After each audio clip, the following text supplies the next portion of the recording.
All right, so we're going to shift our focus a little bit away from China directly and to begin to talk about what we call sinification, right? Which is the spread and the influence of Chinese culture and Chinese politics and the Chinese social system on its neighboring states in East Asia.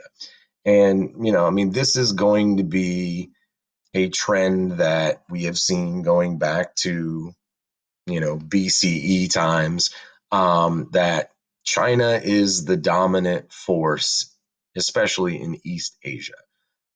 Their culture, their way of life kind of forms the underlying basis for most East Asian states. So, first off, we're going to take a look at Korea. Now, throughout the majority of its history, Korea has been divided into competing kingdoms, competing dynasties, but all of the states within Korea have, in some way, shape, or form, been under the influence of China, both politically and culturally. During this time period, Korea is a loyal vassal state of the Tong and the Sung under the tribute system. Because of this, there's massive Chinese cultural and economic influence over Korea. Many of these Korean kingdoms try to implement Confucian style government. They bring along with that a very restrictive patriarchy. Early on, before the influence of the Tong and the Sung, Buddhism comes to Korea about the second or third century CE. It syncretizes with the existing belief systems just like it does basically everywhere else.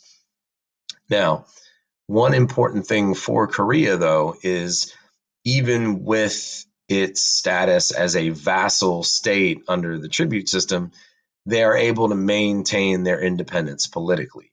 There are attempts under the Tong dynasty and under the Sui dynasty to invade Korea, but nothing ever comes of those. The Koreans are also able to resist being taken over by these northern nomadic tribes, even under the Mongols. They never really, pushed deep into Korean territory.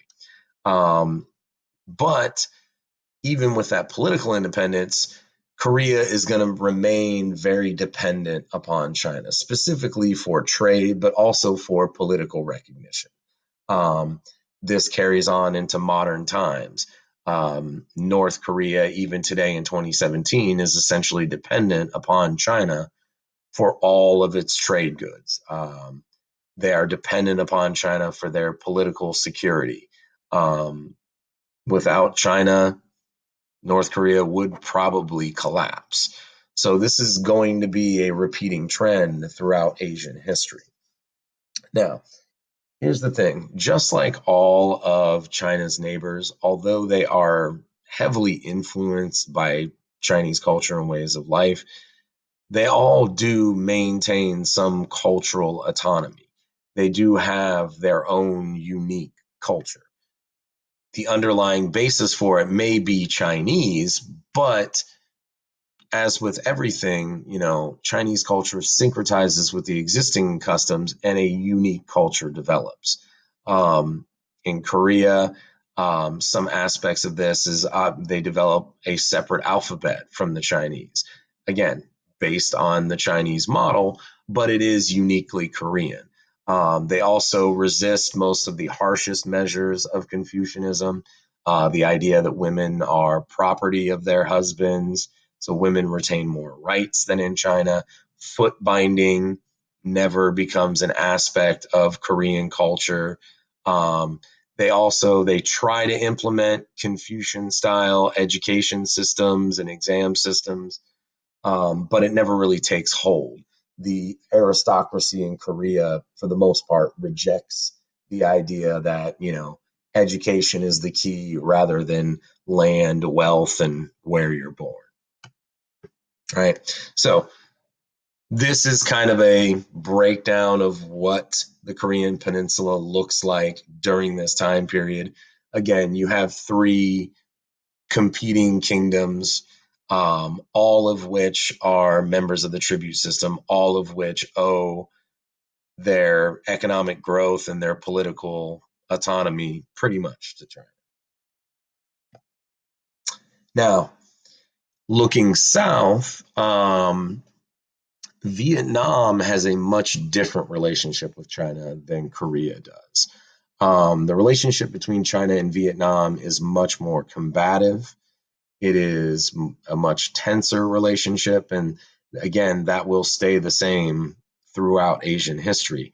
Um, but the reason behind this is because periodically at different times in Vietnam's history, China has invaded and conquered large parts of Vietnam and ruled over a majority of the land.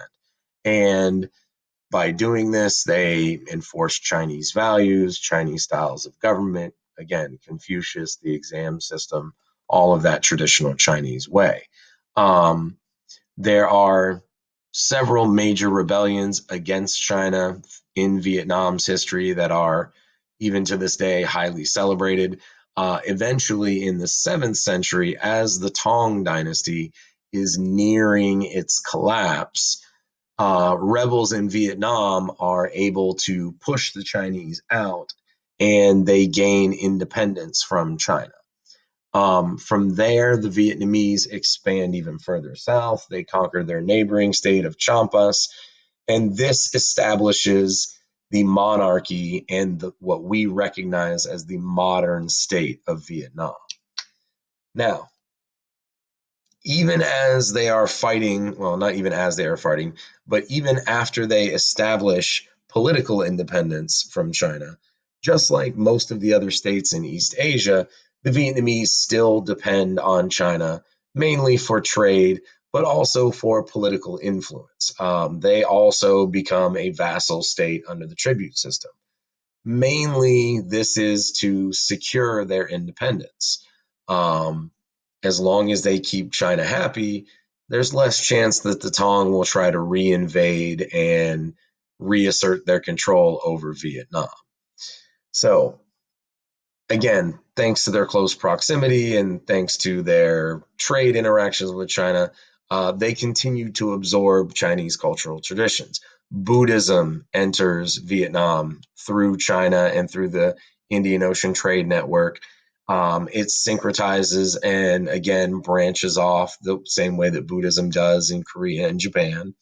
Um, However, the strictness of Confucius with the examination system, the social structure, the heavy patriarchy is even more rejected in Vietnam than it is in Korea, which is a side effect of their stronger independence and more contentious relationship with China.